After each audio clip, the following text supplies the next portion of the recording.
In a video released by the Russian government, Defense Minister Shoigu is said to be inspecting troops in Ukraine. Shoigu was one of the leaders Yevgeny Prigozhin's mercenary army was coming after for alleged corruption and incompetence in running the war in Ukraine. But the biggest victim of the uprising has been Vladimir Putin himself.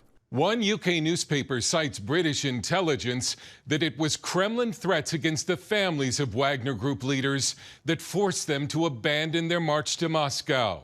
Still, the 36 hours of turmoil left Vladimir Putin looking humiliated and vulnerable. We've seen some very serious cracks emerge. 16 months ago, Putin was on the doorstep of Kyiv in Ukraine, looking to take the city in a matter of days, erase the country from the map.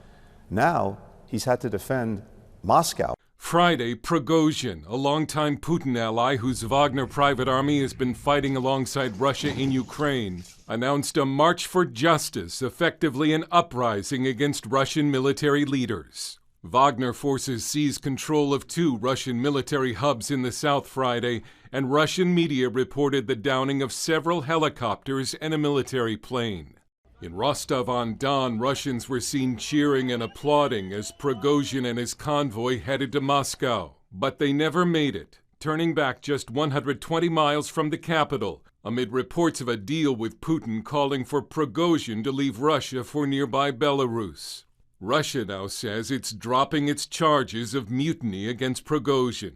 But the damage against Vladimir Putin's image as a leader who cannot be challenged is by most accounts immense. Perhaps just as importantly, Prigozhin has lifted the veil on Russian state propaganda on the war in Ukraine, telling the Russian people they've been lied to. Putin himself went on national TV to respond to Prigozhin, and Prigozhin said that your government has lied to you. This is not a war that NATO started. There are no Nazis in Ukraine. Taking down the very premise makes it much more difficult for Putin to continue to turn to the Russian people and say we should continue to send people to die in this war. Russian-British commentator Vlad Vexler says the crisis now allows Russians for the first time to consider a future without Vladimir Putin. Now it's a little more possible for Russians and say, what if we don't go down to the bottom of the inferno with Mr. Putin? What if there is an alternative? The White House says it will continue to support Ukraine in its defense against Russia.